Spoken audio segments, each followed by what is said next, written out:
Dunia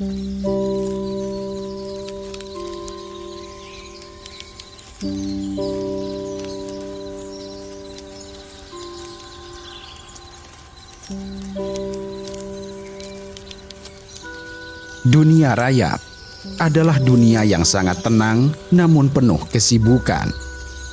Itulah mengapa banyak dari kita bahkan tidak menyadari bahwa jumlah rayap di bumi ini jauh melampaui jumlah manusia. Bahkan jika kita mengumpulkan seluruh massa tubuh manusia yang saat ini berjumlah lebih dari 7 miliar, total beratnya diperkirakan hanya sekitar 350 juta ton. Sementara itu, jika total berat rayap di dunia dikumpulkan, maka beratnya mencapai sekitar 445 juta ton. Itu berarti secara harfiah, dunia ini lebih berat oleh rayap dibandingkan manusia. Selama ini, manusia mengenal rayap cenderung sebagai hama, perusak rumah, musuh properti, dan ancaman bangunan tua. Namun sebetulnya, narasi itu hanya sepotong kecil dari kenyataan yang jauh lebih besar. Karena faktanya, rayap bukan sekedar pengunyah kayu. Mereka adalah pengurai utama dalam ekosistem. Mereka memecah bahan organik yang tidak bisa diurai makhluk lain, lalu mengubahnya menjadi tanah subur yang menjadi dasar kehidupan hutan dan tumbuhan. Tanpa rayap, ranting-ranting yang telah mati akan menumpuk, membusuk tanpa arah, dan menghalangi regenerasi hutan. Tanpa rayap, tanah juga kehilangan rongga udara, kehilangan sirkulasi, dan menjadi keras tidak bernyawa. Dan tanpa rayap, daur ulang nutrisi di muka bumi akan mandek, dan terjadilah ketidakseimbangan ekosistem. Kita mungkin tidak pernah melihat kerja mereka, tetapi jejak keberadaannya terasa di mana-mana. Sebagai serangga mungil yang hanya berukuran beberapa milimeter, rayap memiliki kekuatan luar biasa. Mereka bekerja tanpa mengenal waktu dan tidak mengenal kata sudah. Dalam gelap, di bawah tanah atau di dalam dinding, rayap membangun kerajaan. Bekerja tanpa nama, tanpa pamrih, hanya untuk sebuah tujuan, yaitu kelangsungan hidup koloninya. Koloni rayap ibarat sebuah peradaban. Meski tanpa cahaya, tanpa suara, dan tanpa teknologi, koloni ini memiliki sistem sosial yang jauh lebih kompleks dari yang pernah kita bayangkan. Di dunia rayap, kehidupan ditentukan oleh kasta. Tidak seperti manusia yang status sosialnya bisa berubah-ubah, rayap terlahir dengan takdirnya masing-masing. Sebagian besar dari mereka akan terlahir menjadi pekerja. Rayap pekerja tidak pernah melakukan perkawinan, tidak akan pernah punya anak, dan tidak pernah meninggalkan sarang. Mereka hanya memahami satu hal, yaitu pengabdian sepanjang hayat untuk ratu serta kelangsungan hidup koloninya. Umur rayap pekerja rata-rata 1 hingga 2 tahun. Tetapi selama masa hidupnya yang singkat itu, mereka bekerja nyaris tanpa henti. Rayap pekerja tidak dibekali dengan sayap. Mereka juga tidak dibekali dengan penglihatan alias buta. Kendati demikian, mereka memiliki antena khusus yang sensitif terhadap sentuhan dan feromon. Dengan ini, mereka seolah melihat dalam gelap, menemukan jalan pulang, dan bahkan memberi sinyal pada rayap lain tentang adanya makanan atau bahaya. Rayap pekerja bertugas menggali terowongan, mencari kayu, membersihkan sarang, dan merawat telur ratu. Mereka bahkan membersihkan tubuh ratu setiap hari dengan lembut dan penuh pengabdian, sehingga mereka adalah tulang punggung kerajaan sunyi ini. Makanan utama mereka adalah kayu, terutama jenis pinus dan cemara kuning selatan. Mereka makan tanpa suara dan tanpa terlihat, sehingga itulah sebabnya mereka dijuluki sebagai perusak dalam senyap. Jika rayap pekerja adalah tulang punggung bagi koloni, maka rayap prajurit berperan sebagai tameng. Seperti pekerja, mereka lahir bukan untuk kawin dan bertelur, tetapi semata-mata untuk bertempur melawan musuh yang mengancam koloninya. Rayap prajurit memiliki ciri kepala besar dengan rahang kuat, dan tugas mereka adalah sederhana namun vital, yaitu menjaga sarang dari segala bentuk ancaman. Rayap prajurit dibentuk secara khusus. Sejak lahir, mereka tidak memiliki alat reproduksi aktif. Mereka adalah jantan dan betina, tetapi mandul. Hidup mereka memang didesain bukan untuk menghasilkan keturunan, melainkan untuk mati demi koloninya. Rayap prajurit seolah memang ditakdirkan hanya untuk satu tugas khusus tersebut dan tidak ada pekerjaan lain. Itulah mengapa mereka bahkan tidak bisa makan sendiri. Mereka diberi makan oleh rayap pekerja sebab rahang rayap prajurit terlalu besar untuk digunakan mengunyah makanan. Rayap prajurit memiliki beragam kemampuan, termasuk kemampuan menggigit, menyerang dengan racun, dan strategi gerombolan. Saat ada bahaya, para prajurit ini memblokade pintu masuk sarang dengan tubuh mereka sendiri. Di dunia rayap, pertahanan adalah seni bertahan hidup yang dikembangkan secara luar biasa. Beberapa spesies dari mereka memiliki kepala yang berfungsi seperti tutup botol, sehingga bisa menyumbat lorong tanah dengan sempurna. Beberapa lainnya dapat menyemprotkan cairan lengket dari tubuh mereka kepada musuh, yang dengan itu sarang bisa aman dari ancaman.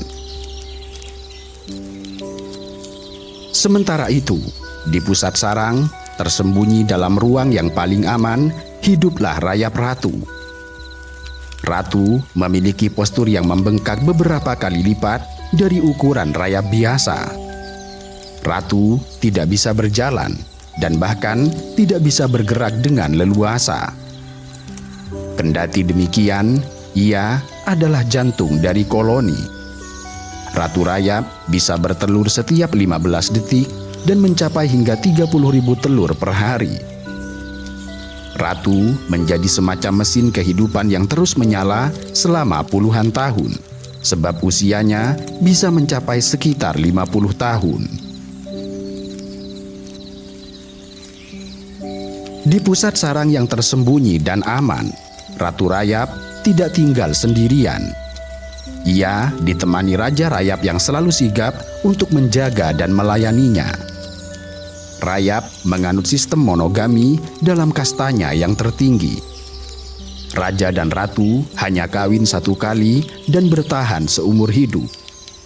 Raja tidak hanya berfungsi sebagai pasangan kawin, tetapi juga merupakan penjaga pribadi ratu, satu-satunya jantan dalam koloni yang tidak dimandulkan oleh sistem hormonal koloni.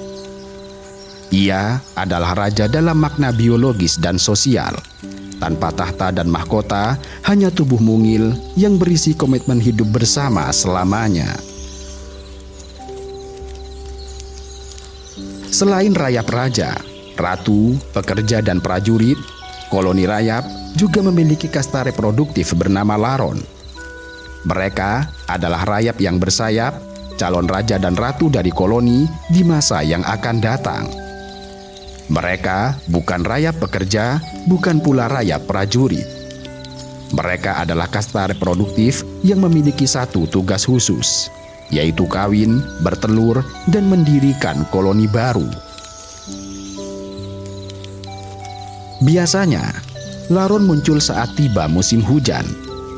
Begitu hujan meresap ke dalam tanah, itu akan memicu perubahan suhu dan kelembaban. Lalu tubuh laron pun merespon. Mereka mulai muncul ke permukaan. ribuan dan bahkan jutaan laron naik ke udara dengan ketertarikan yang hampir obsesif terhadap cahaya. Tidak banyak yang tahu alasan pastinya, tetapi para ilmuwan percaya bahwa cahaya, terutama lampu putih atau kuning, mengganggu sistem navigasi alami mereka yang selama ribuan tahun bergantung pada cahaya bulan dan bintang. Ketika lampu-lampu mengambil alih langit malam, laron akan kehilangan arah.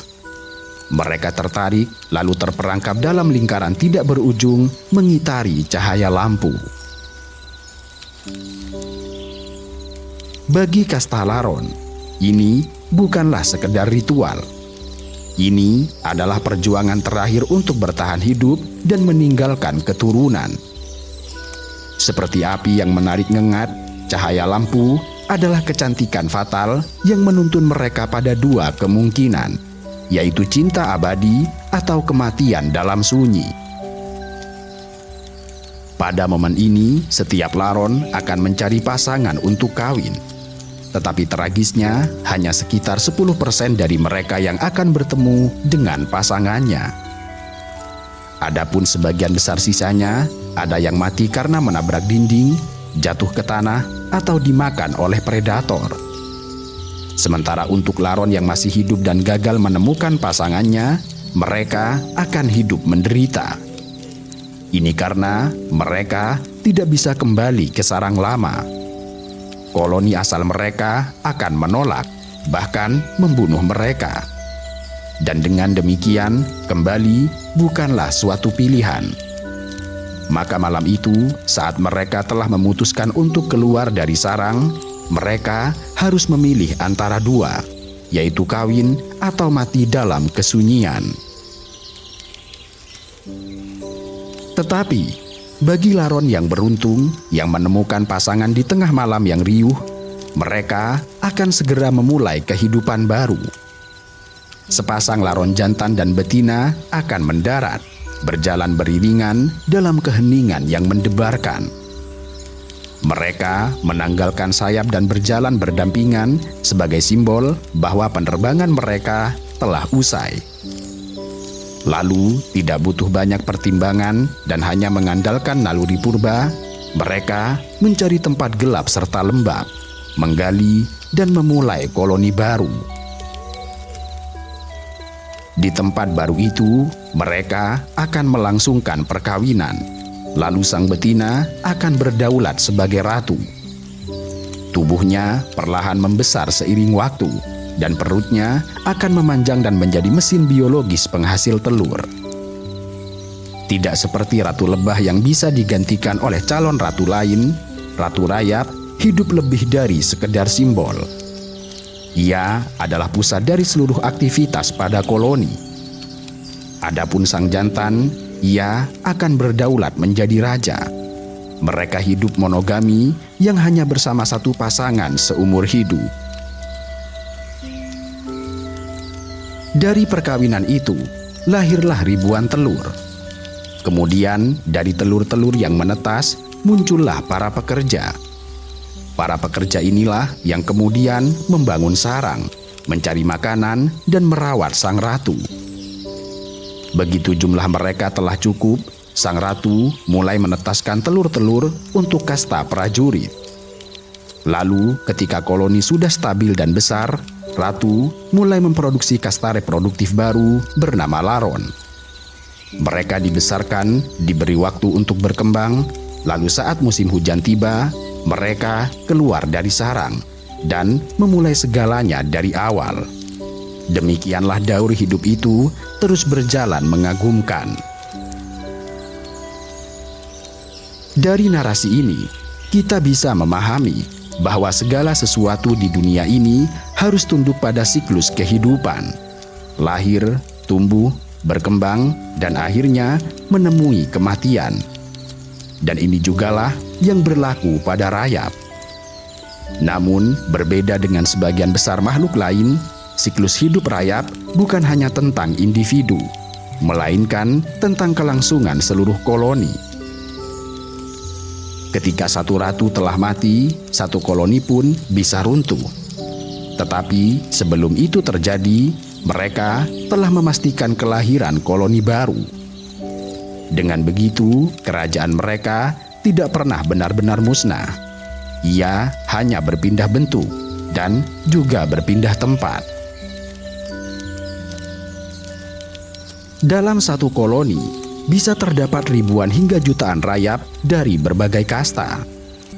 Jika ratu sangat subur serta panjang umur, koloni bisa berkembang secara eksponensial dan menguasai area yang sangat luas. Bahkan dalam beberapa laporan, jaringan koloni rayap bawah tanah bisa membentang hingga puluhan kilometer, saling terhubung oleh lorong-lorong bawah tanah yang sangat kompleks. Sarang rayap adalah keajaiban arsitektur mikro. Beberapa spesies membangun gundukan tanah setinggi 3 meter, lengkap dengan sistem ventilasi alami yang menjaga suhu dan kelembaban. Lorong-lorong kecil, ruang pembibitan, kamar ratu dan jalur makanan tertata sangat rapi. Bahkan terdapat ruangan khusus tempat rayap membudidayakan jamur sebagai sumber makanannya. Sarang ini dibangun dari kombinasi tanah, air liur, feses, dan potongan kayu. Struktur ini dirancang tahan air, tahan guncangan, dan kokoh melampaui banyak bangunan manusia. Dan di dalam sarang inilah, rayap pekerja dan prajurit yang tidak memiliki mata yang berfungsi bekerja dalam gelap total, namun dengan presisi yang menakjubkan. Mereka bekerja menggunakan 2 benda ajaib bernama feromon dan antena. Feromon adalah senyawa kimia yang dikeluarkan oleh tubuh rayap dan diterjemahkan oleh rayap lain sebagai sebuah pesan. Mereka memiliki beberapa macam feromon yang berfungsi untuk peringatan bahaya, untuk menunjukkan jalur makanan, untuk menunjukkan kehadiran ratu, dan bahkan untuk meminta bantuan. Ini adalah bahasa kimiawi yang rumit dan sangat efisien. Adapun antena berfungsi seperti gabungan mata, hidung, dan tangan sekaligus. Dengan satu sentuhan, rayap bisa mendeteksi getaran tanah, mengenali individu lain, dan mengetahui apa yang harus dilakukan. Dan kemudian, kombinasi antara feromon dan antena ini menciptakan jaringan komunikasi biologis yang nyaris sempurna. Tidak hanya itu, dalam beberapa kasus, rayap bahkan bisa menyesuaikan peran mereka berdasarkan kebutuhan koloninya. Jika ratu telah mati, beberapa larva bisa diarahkan secara hormonal untuk menjadi calon ratu baru. Jika jumlah prajurit menurun, telur-telur berikutnya akan dikerahkan untuk menjadi tentara. Hebatnya lagi, mereka juga bisa melakukan pembagian tugas berdasarkan umur masing-masing. Rayap muda akan melakukan pekerjaan ringan seperti merawat telur. Rayap dewasa akan menggali terowongan serta mencari makanan.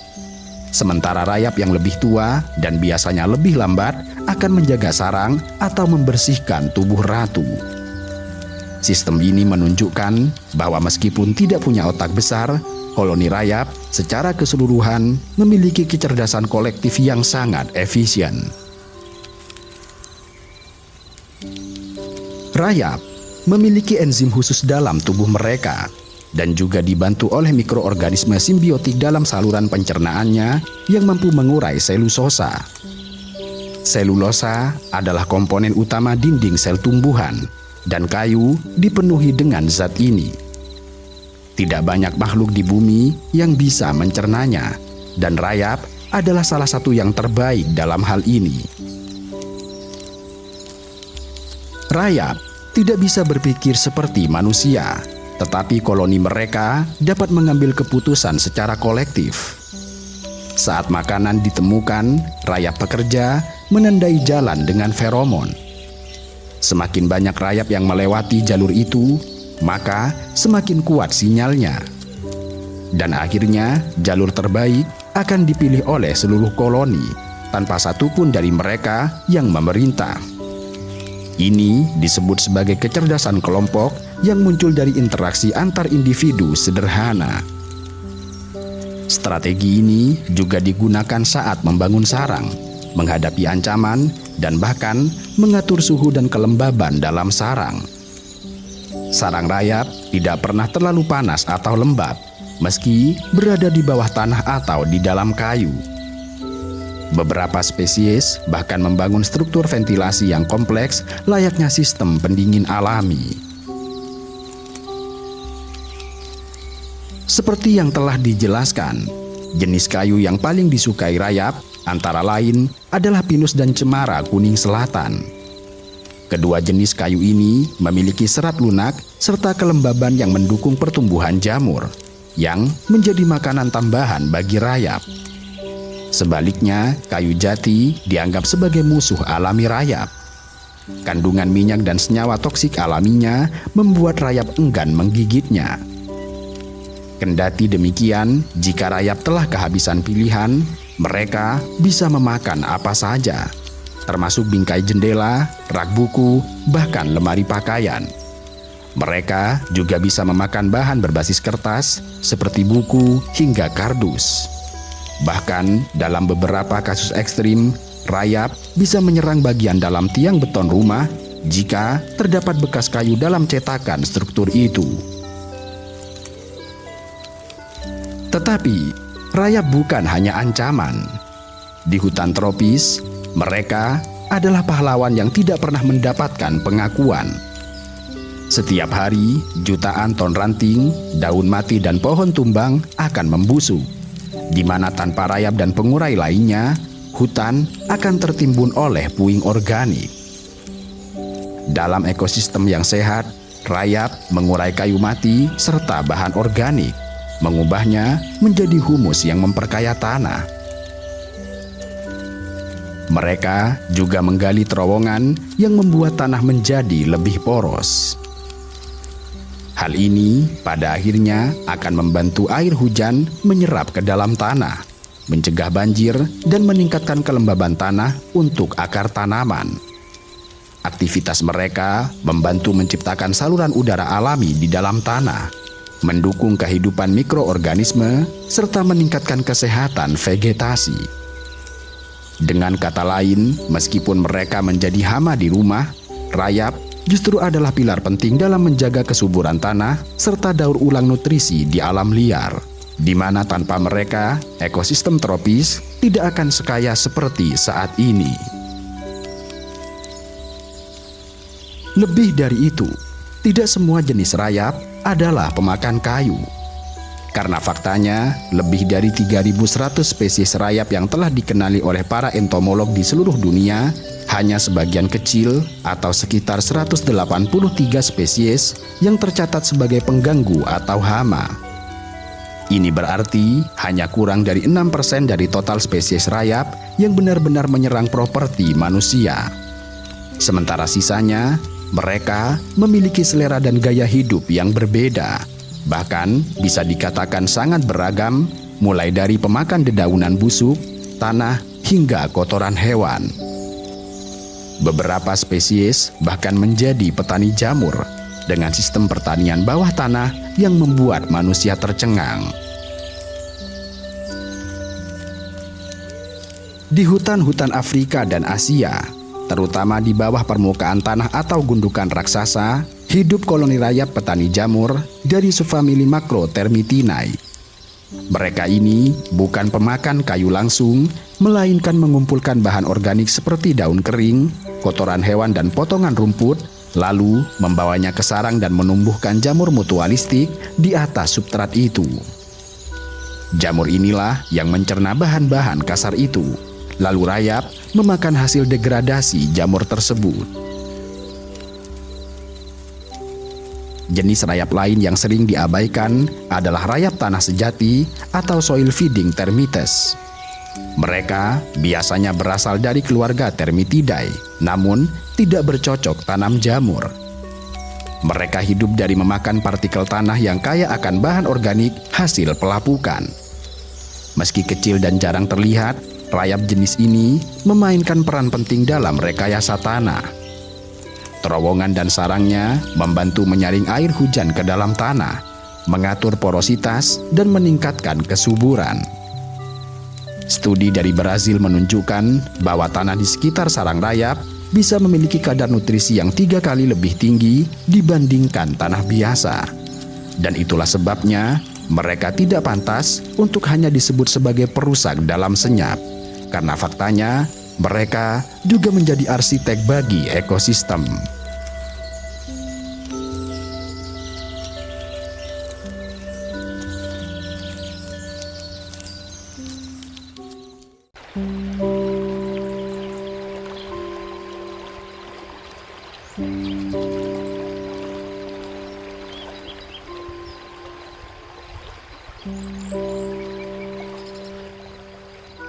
Setiap capung yang melayang anggun di atas permukaan kolam, sejatinya memiliki kisah yang tidak dimulai di udara, tetapi justru dimulai di dalam air. Seperti dongeng yang terbalik, capung menghabiskan sebagian besar hidup mereka bukan dalam bentuk indah dan bersayap, namun sebagai makhluk bawah air yang nyaris tidak dikenal. Semuanya bermula dari telur yang sangat kecil. Betina capung biasanya meletakkan telur-telur mereka di dalam air atau di permukaan tumbuhan air. Beberapa spesies bahkan menanamkan telur di dalam jaringan batang tanaman lunak.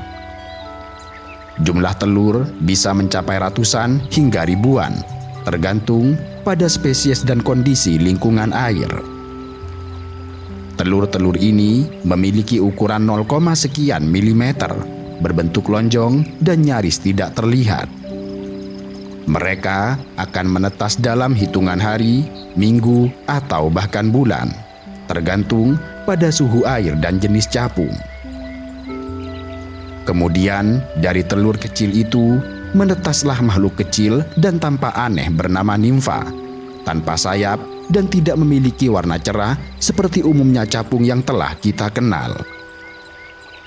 Nimfa memiliki tubuh kekar dan rahang besar, dan hidupnya tersembunyi di bawah permukaan air. Dan disinilah kisah nyata kehidupan capung dimulai, bukan sebagai penari lincah di angkasa, tetapi sebagai predator yang mematikan di alam sunyi. Jika capung dewasa adalah raja langit, maka nimfa capung adalah penguasa dalam dunia mikro bawah air. Ini karena tidak ada yang benar-benar aman di dekat nimfa, tidak larva nyamuk, tidak juga nyamuk, atau bahkan ikan kecil. Semuanya bisa menjadi santapan yang sangat lezat bagi nimfa. Kendati nimfa memiliki tubuh yang tampak jauh dari elegan, tetapi mereka sangat efektif dalam berburu. Tubuhnya yang pipih atau silindris dilengkapi struktur rahang unik yang disebut sebagai labium, semacam lengan yang bisa dilontarkan ke depan untuk menangkap mangsa dengan kecepatan luar biasa. Nimfa bukan hanya pemangsa yang ganas, tetapi mereka juga ahli kamuflase. Warna tubuh mereka biasanya mengikuti warna substrat di dasar air, bisa berupa coklat lumpur, hijau daun busuk, atau abu-abu batu kerikil. Dengan berkamuflase, nimfa menunggu mangsa yang akan lewat dengan diam seperti batu, untuk kemudian dalam waktu sepersekian detik, labium mereka menembak dan mencengkeram mangsa dengan taring-taring kecil namun tajam. Kecepatan dan presisinya membuat mereka hampir tidak terelakkan. Selain alat berburu yang mematikan, nimfa memiliki sistem pernapasan yang sangat unik. Mereka tidak menggunakan insang luar seperti ikan, tetapi menggunakan insang internal di dalam rektum. Dengan insang ini, mereka menyedot air ke dalam tubuh, mengekstrak oksigen melalui permukaan insang dalam saluran rektal, lalu menyemprotkannya kembali keluar. Mekanisme ini tidak hanya berfungsi untuk bernafas, tetapi juga untuk bergerak sangat cepat. Dengan menyemprotkan air ke belakang seperti roket mini, nimfa bisa melompat jauh untuk kabur atau menyerang mangsa.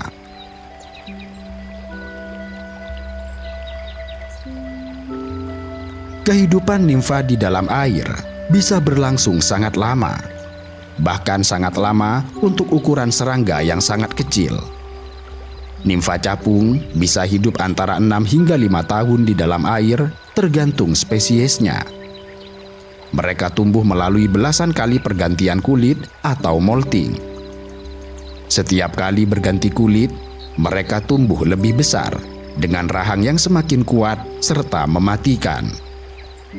Namun, meski mereka tumbuh semakin kuat, kehidupan di bawah air tetap penuh dengan risiko. Demikian ini karena nimfa harus bersaing dengan predator lain, bertahan dalam air yang mengering, menghadapi polusi, dan menghindari pemangsa seperti ikan besar atau burung pemakan serangga. Dengan kata lain, tidak semua nimfa akan bertahan hingga dewasa. Kendati demikian, bagi mereka yang selamat, petualangan besar mereka telah menunggunya di udara. Siklus hidup capung mengikuti pola metamorfosis tidak sempurna. Artinya, mereka tidak mengalami tahap kepompong seperti kupu-kupu, melainkan langsung berubah dari telur menjadi nimfa, lalu menjadi capung dewasa. Perubahan ini memang tampak sederhana, namun sejatinya ia adalah perjalanan biologis yang menakjubkan, penuh rintangan, serta keajaiban. Pada hari yang tepat, ketika suhu, kelembaban, dan cahaya memadai, nimfa yang telah cukup umur akan memanjat batang tanaman atau batu di tepian air. Mereka berpegang erat, kemudian tubuhnya mulai mengembang, dan kemudian kulitnya yang keras mulai retak. Dari retakan itu muncul tubuh baru bermata besar, dada yang membengkak, dan sayap lembut yang mengembang layaknya kertas basah. Saat selembar sayap mengembang dari tubuh yang baru muncul dari nimfa, capung dewasa berdiri di ambang dua dunia, meninggalkan kehidupan sebagai makhluk air dan menyambut peran baru sebagai penjelajah langit. Dengan tubuh yang masih basah dan rentan, mereka belum siap untuk terbang. Tetapi dalam waktu beberapa jam atau bahkan hanya menit, mereka akan menjadi salah satu pemburu udara paling cerdas yang pernah dikenal oleh alam. Capung dewasa memiliki tubuh ramping dan aerodinamis, seolah memang dirancang sangat sempurna untuk kecepatan dan kelincahan. Mereka memiliki 2 pasang sayap yang bisa bergerak secara independen, yang hal ini memungkinkan mereka untuk terbang ke depan, ke belakang, menyamping, bahkan melayang di tempat seperti helikopter. Capung bisa berhenti mendadak di udara, lalu bergerak cepat ke arah yang berbeda dalam sekejap.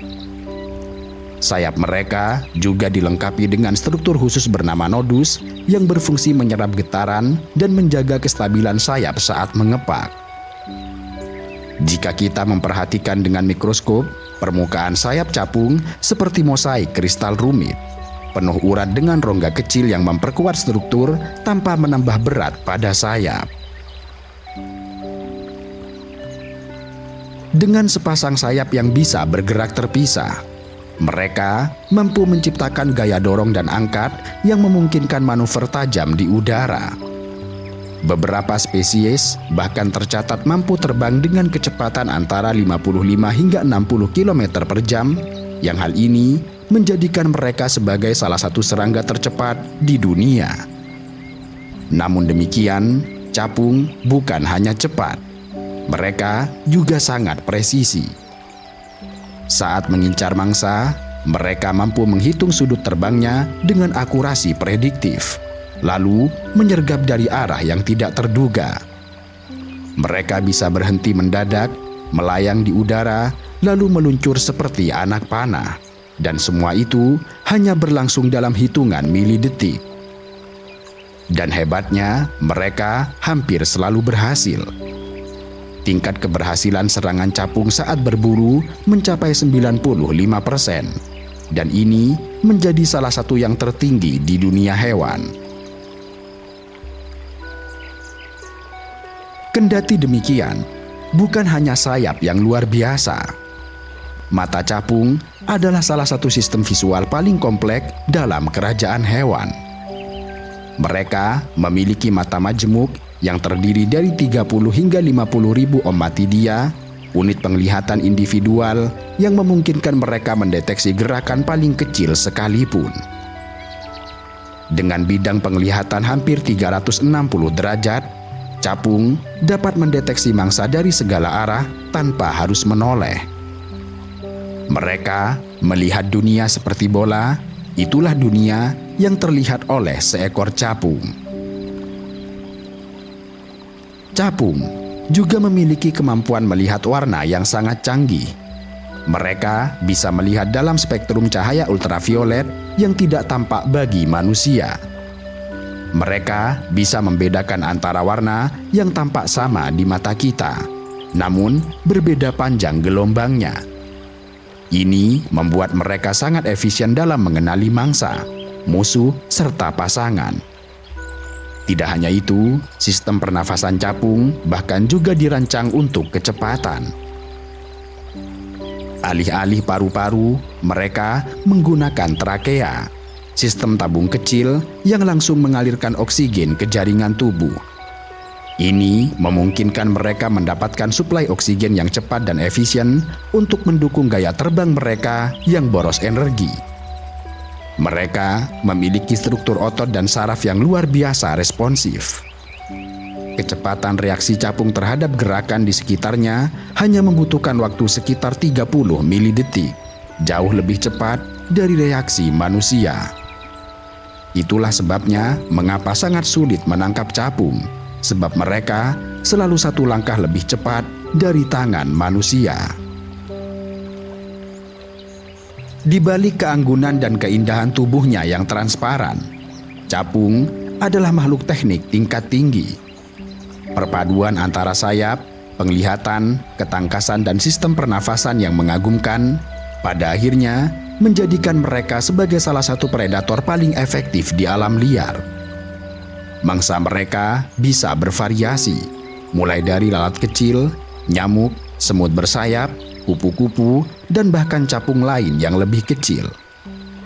Mereka menyerang dengan kaki depan yang berfungsi seperti jaring, menangkap mangsa di udara dan langsung memakannya tanpa mendarat. Tidak ada drama dan tanpa pemborosan energi. Semuanya berlangsung sangat cepat, terukur, dan tentu saja sangat kejam. Tetapi kehidupan capung bukan hanya tentang kecepatan dan berburu, sebab mereka juga makhluk sosial yang kompleks, terutama dalam hal wilayah. Capung jantan adalah makhluk yang sangat teritorial. Mereka akan memilih satu area yang menguntungkan, biasanya dekat sumber air yang menjadi tempat betina datang untuk bertelur, dan mempertahankan kawasan itu dari capung jantan lain. Pertarungan antar capung bisa berlangsung sangat sengit, penuh manuver udara, dan kadang berujung pada cedera atau kematian. Tetapi ini adalah harga yang harus dibayar untuk mendapatkan pasangan serta mewariskan genetika. Saat tiba musim kawin, langit menjadi panggung tarian yang memukau. Kisah cinta capung adalah tarian rumit antara strategi, kekuatan, serta keindahan. Bisa dikatakan, ia bukan sekedar perkawinan, melainkan sebuah upaya penuh taktik untuk memastikan keberhasilan generasi selanjutnya. Dan seperti banyak makhluk lainnya, pejantan capunglah yang melakukan upaya besar. Mula-mula, pejantan akan mendekati betina saat ia terbang atau istirahat di atas daun.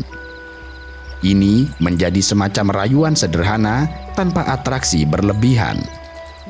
Kemudian, jika betina menerima, pejantan akan mencengkram bagian belakang kepala betina dengan penjepit khusus di ujung ekornya. Ini disebut sebagai formasi tandem, di mana dalam posisi ini mereka akan terbang bersama, berputar di udara seperti satu tubuh dengan dua pikiran. Lalu, betina akan melengkungkan perutnya ke arah dada pejantan untuk menyentuh alat kelamin sekundernya.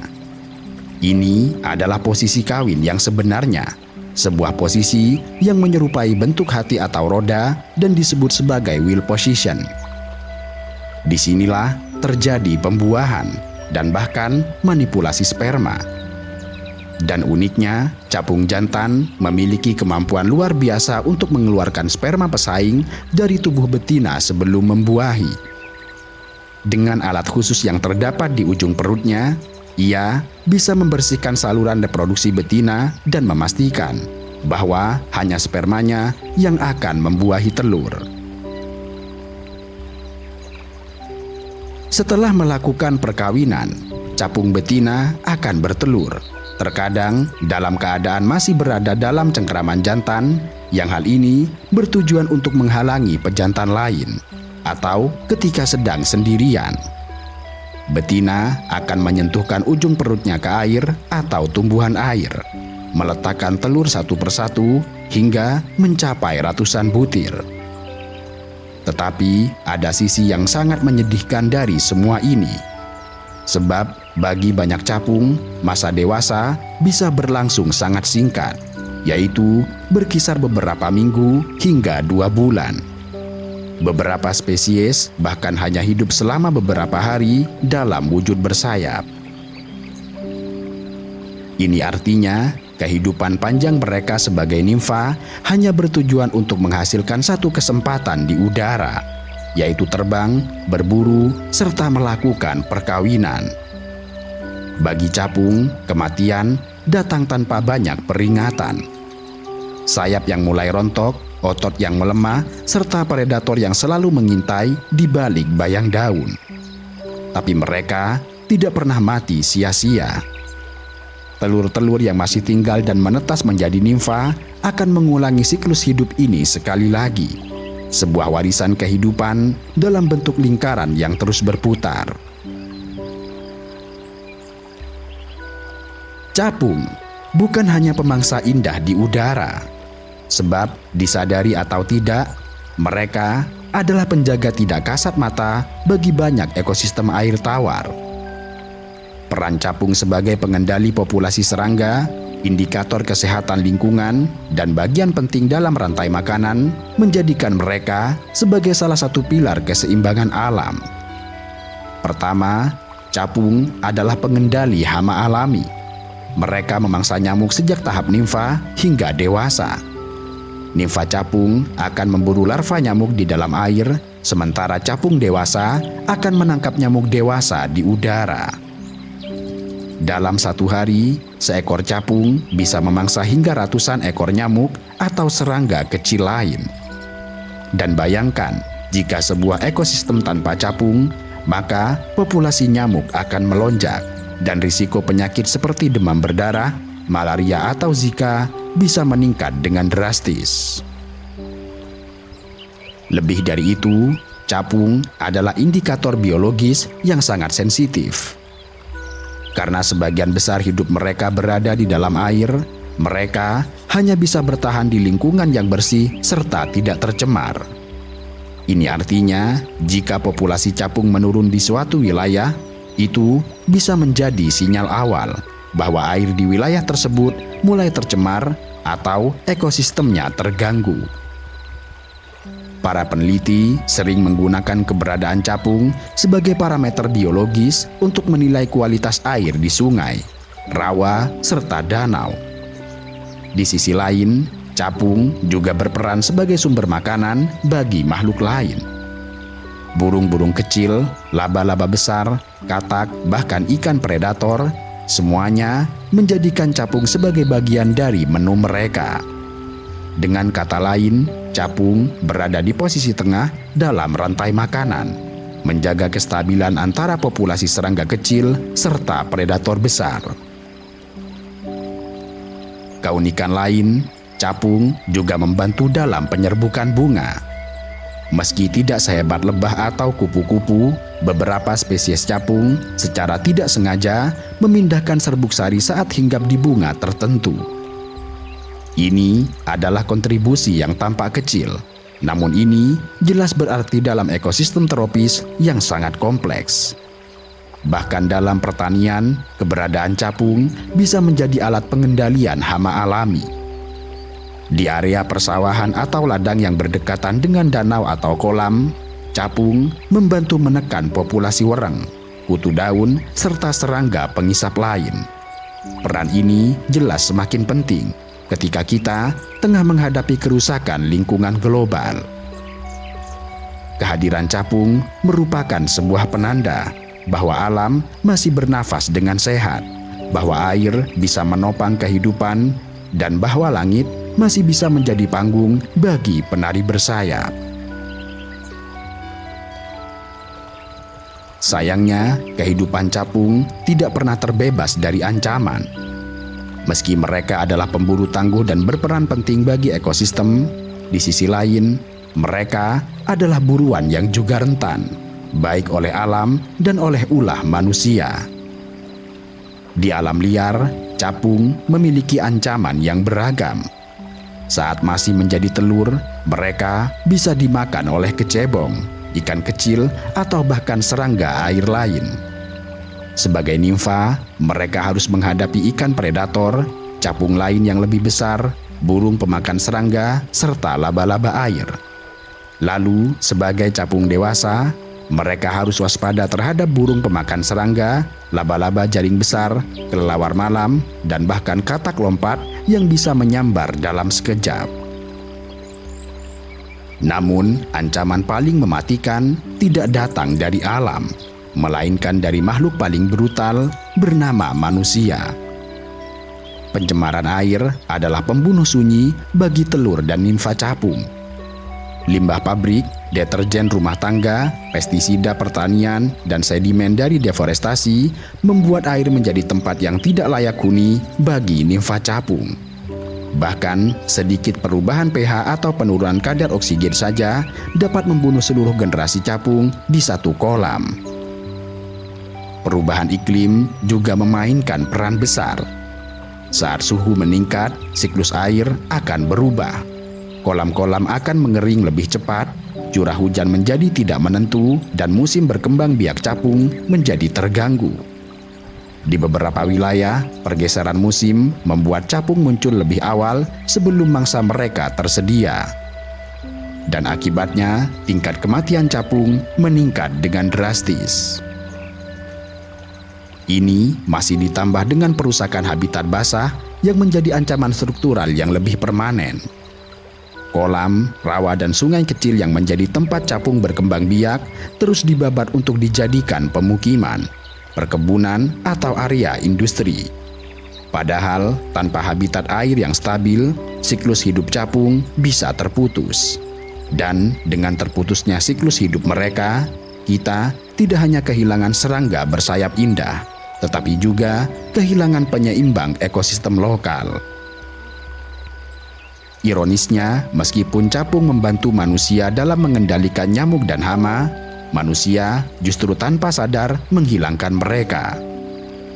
Dunia modern dengan segala teknologinya seolah lupa bahwa keseimbangan alam dibangun oleh makhluk-makhluk kecil yang tidak pernah menuntut bayaran, di mana mereka hanya meminta sedikit ruang untuk bertahan hidup.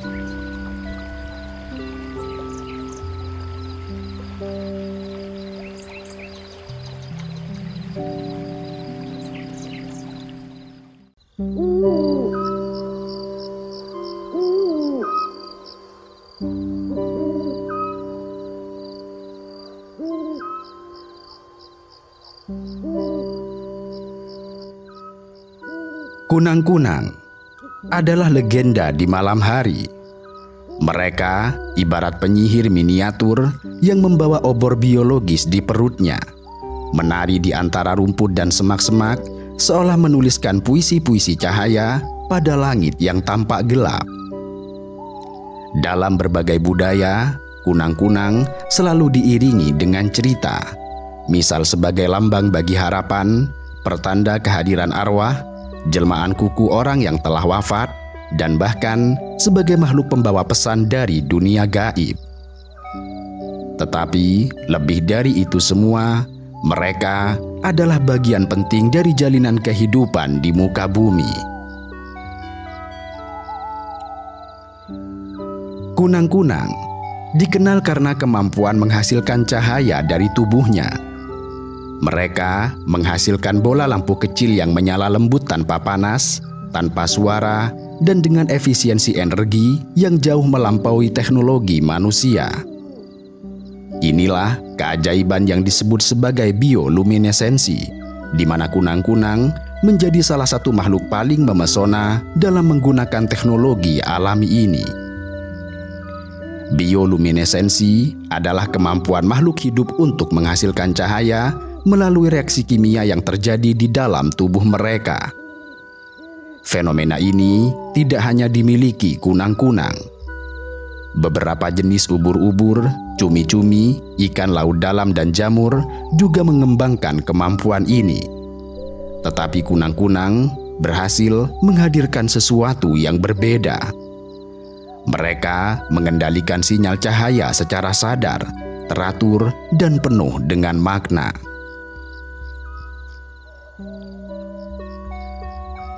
Cahaya kunang-kunang diproduksi di sebuah organ khusus yang terletak di bagian perut bawah, tepat di segmen akhir. Organ ini disebut organ fotik. Organ ini dilapisi lapisan reflektif dan transparan agar cahaya dapat dipancarkan keluar secara efisien. Di dalamnya terdapat sel-sel yang mengandung dua zat penting, yaitu lucefrin dan lucifres. Lucefrin adalah senyawa yang menghasilkan cahaya saat teroksidasi, sementara lucifras adalah enzim yang mempercepat reaksi oksidasi lucefrin. Selain itu, juga terdapat adenosin trifosfat, sumber energi sel yang juga diperlukan dalam reaksi ini. Lalu, ada pula oksigen, unsur penting yang diambil dari udara sekitar dan dibawa melalui sistem trakea. Ketika lucefrin bereaksi dengan oksigen dalam kehadiran lucifras, ditambah dengan molekul energi yang disebut adenosin trifosfat, maka akan dihasilkan cahaya unik. Jadi, lucefrin adalah zat kimia yang menjadi semacam bahan bakar cahaya, sementara lucifres adalah enzim yang berfungsi sebagai pemicu reaksi.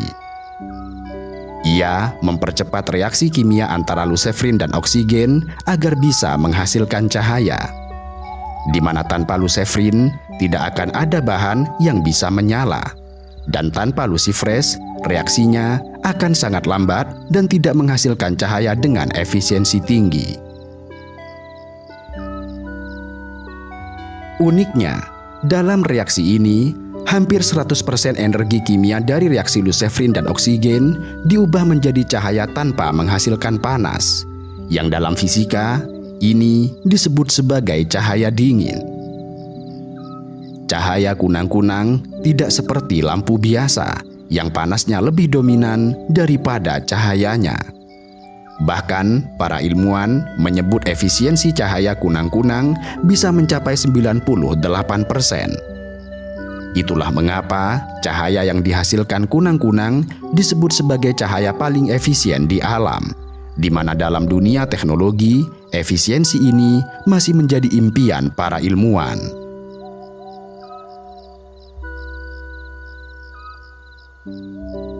Cahaya yang dihasilkan kunang-kunang umumnya berwarna kuning kehijauan, meskipun ada juga spesies yang menyala dalam warna merah, oranye, atau bahkan kebiruan.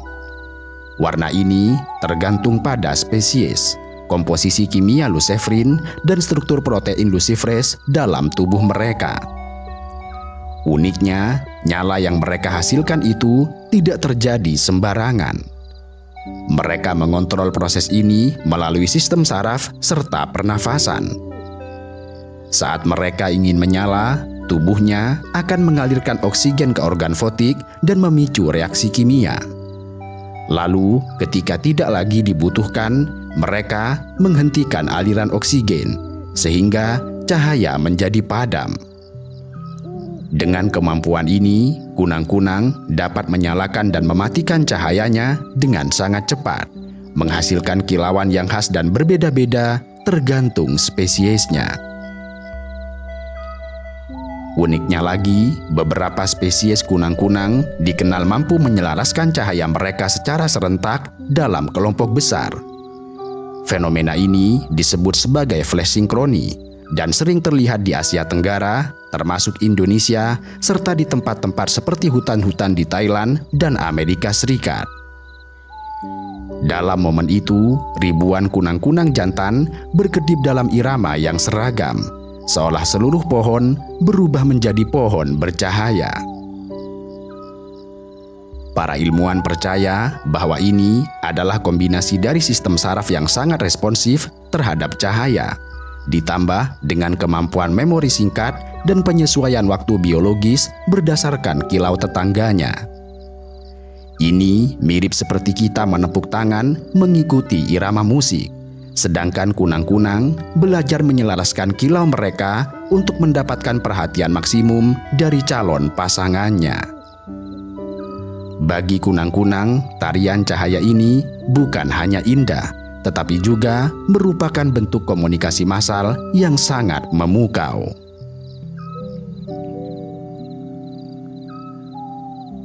Dalam dunia kunang-kunang, cahaya bukan sekedar alat untuk menebar keindahan dan keunikan. Lebih dari itu, cahaya dalam dunia mereka adalah bahasa rahasia atau sistem komunikasi yang hanya bisa dimengerti oleh makhluk sejenisnya. Lewat cahaya, mereka berbicara, memikat, memperingatkan, bahkan menipu. Kedipan cahaya mereka bukanlah sesuatu yang acak. Pola kedipan itu adalah bahasa atau sistem komunikasi antar sesama spesiesnya. Setiap spesies kunang-kunang memiliki kode cahayanya tersendiri yang berfungsi seperti sandi Morse cinta. Artinya, pola kedipan, warna, interval, dan lamanya sinyal cahaya menjadi cara mereka untuk saling mengenali serta memilih pasangannya.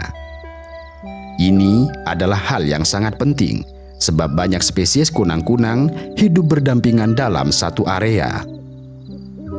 Kunang-kunang sendiri terdiri lebih dari 2.000 spesies, dan dalam satu habitat bisa hidup belasan spesies yang berbeda.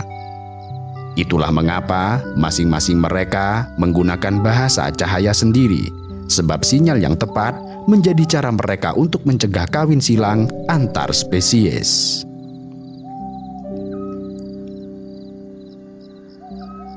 Kunang-kunang jantan biasanya terbang rendah, menyusuri rumputan atau tepian hutan sambil menyalakan lampu mengikuti pola spesiesnya. Sementara itu, betina yang tertarik, yang biasanya tidak terbang dan tetap diam di semak atau daun, akan merespon dengan kilatan balasan sesuai kode. Ia membalas kedipan itu dengan jeda yang khas, yang menandakan bahwa sinyal telah diterima dan komunikasi telah berhasil. Jika jantan menerima balasan, ia akan terbang ke sumber cahaya sambil terus mengirim sinyal. Keduanya lalu saling mendekat lebih intens. Cahaya menjadi lebih sering dan lebih dalam, seolah keduanya tengah menari dalam cahaya cinta yang hanya bisa mereka pahami. Saat mereka bersatu, cahaya itu biasanya berhenti karena fokus mereka bergeser dari komunikasi ke kopulasi. Proses perkawinan itu sendiri bisa berlangsung dari beberapa menit hingga beberapa jam, tergantung pada spesiesnya. Setelah selesai, jantan biasanya mati dalam beberapa hari atau beberapa minggu, sementara betina akan mulai mencari tempat yang tepat untuk menaruh telur mereka. Tetapi, meski cahaya adalah bahasa cinta, tidak semua jantan menggunakan cahaya tersebut untuk menarik pasangan. beberapa spesies justru menggunakan cahaya hanya untuk mempertahankan diri atau sekedar sebagai sinyal peringatan bagi predator. Bahkan pada tahap larva sekalipun, cahaya itu justru berfungsi sebagai sinyal peringatan bagi predator. Larva kunang-kunang memang mengandung senyawa kimia yang tidak disukai pemangsa seperti katak atau burung. Dan dengan memancarkan cahaya, mereka menyampaikan pesan ancaman tanpa harus bertarung dengan predatornya. Lebih unik lagi, beberapa spesies kunang-kunang bahkan dikenal sebagai penipu bercahaya. Salah satunya adalah poturis betina, di mana mereka meniru pola cahaya dari spesies lain untuk memikat jantan. Pikatan itu tidak dimaksudkan untuk kawin, tetapi untuk menjadikan jantan dari spesies lain sebagai santapannya. Dan inilah yang disebut sebagai paradok cahaya kunang-kunang, di mana cahaya bisa menjadi sebuah lagu cinta, tetapi di sisi lain juga menjadi perangkap maut yang mengerikan.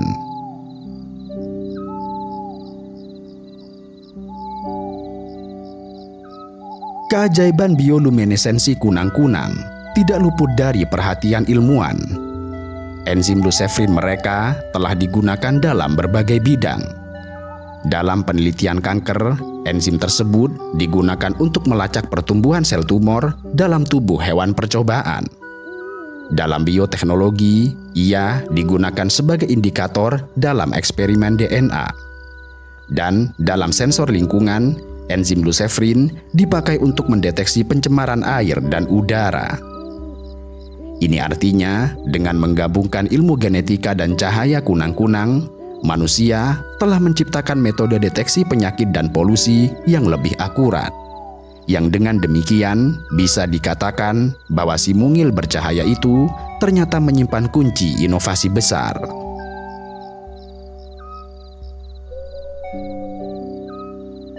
Menariknya, meski kunang-kunang dikenal dengan cahayanya, ternyata tidak semua spesies kunang-kunang melakukan ritual cinta dengan cahaya. Pada beberapa spesies, baik jantan maupun betina, justru tidak bersinar sama sekali. Mereka berkomunikasi dengan feromon, zat kimia yang menguap di udara dan ditangkap dengan antena. Spesies seperti ini lebih aktif di siang hari atau di malam yang sangat gelap tanpa banyak kompetitor bercahaya.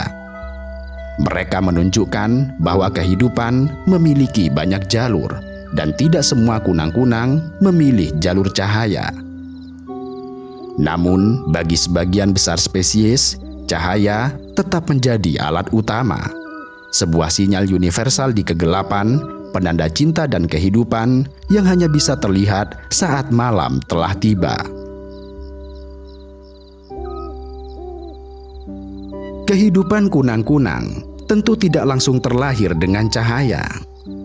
Untuk tampil sebagai makhluk indah dan memukau itu, mereka harus memulai hidup seperti kebanyakan hewan lain, yaitu sebagai telur mungil yang nyaris tidak terlihat, tersembunyi di bawah dedaunan, di tanah yang lembab, atau di retakan batang pohon. Namun, dari titik awal yang sederhana itu, mereka menempuh perjalanan luar biasa menuju bentuk akhir yang bercahaya. Kunang-kunang betina biasanya bertelur tidak lama setelah kawin. Mereka akan memilih tempat yang lembab dan gelap seperti tanah basah, lumut atau serasah daun sebagai tempat bertelur. Betina memilih tempat telur dengan hati-hati, sebab telur-telur itu harus tetap lembab agar tidak mengering dan mati. Jumlah telur yang dihasilkan bisa bervariasi tergantung spesiesnya, mulai dari puluhan hingga ratusan butir. Dan yang menarik, beberapa spesies kunang-kunang mewariskan cahaya sejak dalam tahap telur. Telur-telur ini bisa berpendar redup dalam gelap, terutama saat tiba malam gelap. Para ahli menduga bahwa cahaya itu berfungsi sebagai peringatan dini bagi predator agar tidak disentuh atau dimakan. Biasanya, Telur kunang-kunang akan menetas dalam waktu 3 hingga 4 minggu, tergantung pada suhu serta kelembaban lingkungan. Setelah menetas, lahirlah larva kunang-kunang dengan wujud yang jauh dari cantik. Mereka berbentuk silindris, berruas-ruas, berwarna gelap, dan berjalan lambat.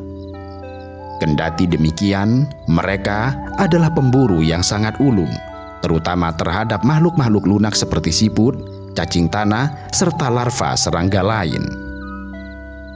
Cara berburu larva kunang-kunang tergolong sangat kejam dan menakjubkan.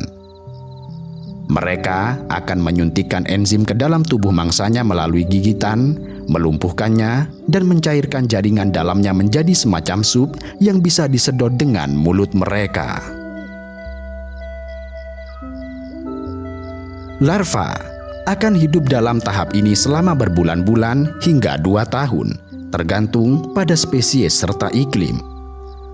Selama periode ini, mereka akan mengalami beberapa kali pergantian kulit atau molting, tumbuh semakin besar serta kuat. Menariknya, meskipun hidup di tanah atau di sela daun, larva juga memiliki organ cahaya dan akan menyala saat terganggu atau sedang terancam. Cahaya ini adalah bentuk perlindungan pasif yang menandakan bahwa mereka bukan santapan yang aman bagi predator. Setelah larva mencapai ukuran maksimal, larva akan mencari tempat tersembunyi untuk memasuki fase pupa. Terkadang mereka mencari tempat di bawah tanah, di dalam daun kering, atau di batang pohon. Selama 1 hingga 3 minggu, larva akan berubah menjadi pupa.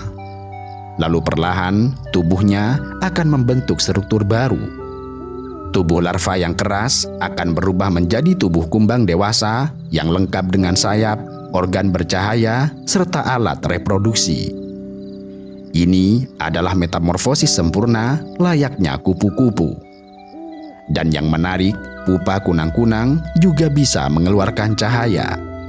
Bahkan dalam keheningan dan kegelapan total, mereka tetap bercahaya, seolah menyatakan bahwa transformasi mereka adalah bagian dari ritme alam yang tidak pernah terputus. Setelah keluar dari kepompong, kunang-kunang dewasa hanya memiliki sedikit waktu untuk hidup. Biasanya hanya berlangsung beberapa minggu. Di masa inilah mereka menjadi bintang malam, bercahaya, terbang, dan mencari pasangan. Mereka tidak lagi berburu karena spesies dewasa bahkan tidak makan sama sekali. Banyak spesies kunang-kunang dewasa memiliki sistem pencernaan yang tidak aktif atau tidak berkembang dengan sempurna. Dalam studi ilmiah yang dilakukan oleh para entomolog seperti Sarah Lewis disebutkan bahwa pada banyak spesies kunang-kunang, terutama yang jantannya terbang dan mengeluarkan sinyal cahaya secara aktif, individu dewasa tidak memakan apapun. Mereka hanya hidup selama beberapa minggu untuk kawin kemudian mati.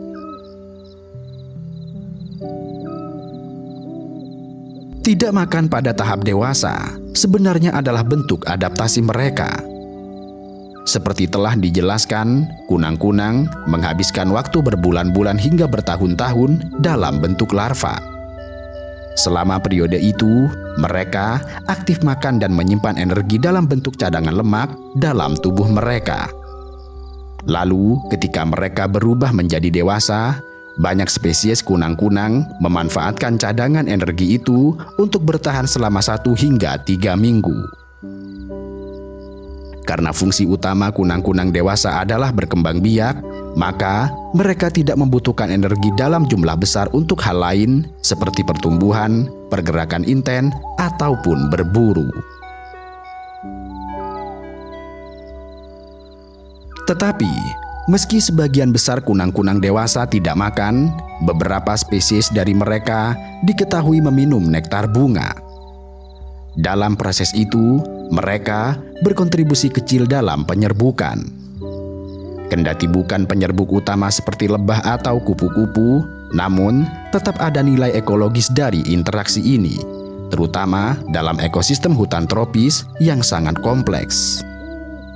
Namun demikian, perlu dicatat bahwa peran mereka sebagai polinator atau penyerbuk ini masih diperdebatkan para ilmuwan. Kunang-kunang terdiri dari lebih 2.000 spesies yang tersebar di seluruh dunia, khususnya di wilayah tropis dan subtropis. Secara ilmiah, kunang-kunang adalah serangga yang termasuk dalam famili Lampyridae, sebuah kelompok besar kumbang alias ordo Coleoptera. Kunang-kunang yang dalam bahasa internasional disebut sebagai firefly tidak termasuk dalam jenis lalat, melainkan kumbang sejati. Mereka memiliki 2 pasang sayap, tubuh bersegmen, dan siklus hidup metamorfosis yang lengkap seperti kumbang lainnya. Yang membedakan mereka dari kebanyakan kumbang lain adalah kemampuannya menghasilkan cahaya dari bagian belakang tubuhnya.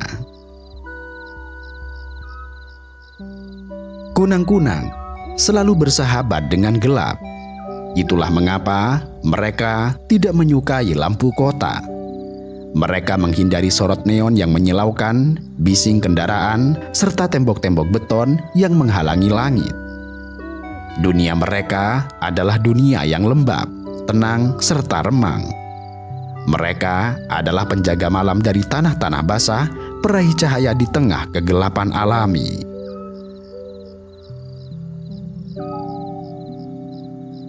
Di balik cahaya mungil yang menari dalam gelap, kunang-kunang telah lama memantik imajinasi manusia. Dalam banyak budaya, kunang-kunang menjadi semacam simbol, pertanda, atau bahkan utusan dari dunia lain. Cahaya mereka yang tenang namun mencolok membuat banyak orang percaya bahwa mereka membawa pesan, memiliki makna spiritual, atau menyimpan kekuatan gaib yang tidak terlihat. Di berbagai daerah di Indonesia, kunang-kunang sering dikaitkan dengan dunia gaib. Ada kepercayaan turun-temurun bahwa kunang-kunang adalah arwah atau kuku dari orang yang telah meninggal. Kilauan mereka diyakini sebagai cahaya jiwa yang belum tenang atau sedang mengunjungi keluarga mereka pada malam hari. Di Jepang, kunang-kunang dikenal sebagai Hotaru. Mereka memiliki tempat khusus dalam budaya serta spiritualitas Jepang, bahkan lebih dalam dari sekedar simbol musim panas. Salah satu kepercayaan paling terkenal menyebut bahwa kunang-kunang adalah jiwa para samurai yang gugur dalam pertempuran. Mereka terus bersinar untuk menjaga kehormatan serta kenangan mereka. Cahaya lembut Hotaru dipercaya sebagai jiwa yang tidak pernah benar-benar padam. Setiap tahun, Jepang mengadakan festival Hotaru atau Hotaru Matsuri, di mana orang-orang berkumpul di tepi sungai untuk melihat kilauan kunang-kunang. Festival ini bukan sekedar hiburan bagi masyarakat Jepang. Ia adalah bentuk penghormatan, kontemplasi, serta keintiman manusia dengan alam. Sementara itu, dalam bahasa Tagalog Filipina, kunang-kunang disebut alitaptap. Mereka muncul dalam banyak cerita rakyat sebagai penunjuk jalan di tengah hutan. Anak-anak kecil selalu diajarkan bahwa jika tersesat, mereka hanya perlu mengikuti alitaptap untuk keluar dari kegelapan. Ada juga cerita rakyat tentang alitaptap sebagai makhluk magis kecil yang bisa berubah menjadi manusia kecil bercahaya. Dalam kisah-kisah ini, mereka bisa membantu manusia yang baik hati atau menghilang jika dikejar oleh orang yang serakah. Lalu, di negara-negara seperti Meksiko dan Kolombia, kunang-kunang sering dikaitkan dengan cinta yang jujur dan abadi. Mereka dipercaya hanya bersinar saat jatuh cinta dan akan padam jika dikhianati. Dalam beberapa cerita rakyat, sepasang kunang-kunang menyala bersama dan hidup hanya untuk satu pasangan. Di pedesaan Meksiko, ada kebiasaan orang tua yang berkata kepada anak gadis mereka, "Jika kamu melihat kunang-kunang di malam sebelum pernikahan, itu sebuah pertanda bahwa cinta yang datang adalah cinta yang benar." Kunang-kunang adalah spesies yang sangat sensitif terhadap gangguan lingkungan, seperti polusi cahaya, pencemaran air dan tanah, perubahan suhu dan kelembaban, serta hilangnya vegetasi alami. Dan karena sensitivitas ini, keberadaan kunang-kunang sering dijadikan indikator keanekaragaman hayati serta kesehatan lingkungan. Jika kunang-kunang masih bisa hidup dan berkembang biak di suatu wilayah, maka itu pertanda bahwa air di sana cukup bersih, tanah masih lembab dan subur, tidak banyak pestisida atau racun kimia, polusi cahaya masih rendah, dan rantai makanan masih utuh. Sebaliknya, rusaknya lingkungan juga menjadi jawaban mengapa akhir-akhir ini kita hampir tidak pernah lagi melihat mereka. Tentu, itu bukan karena kunang-kunang telah bosan menyalakan cahaya cinta, tetapi karena manusia telah merusak ruang hidup mereka dengan sengaja.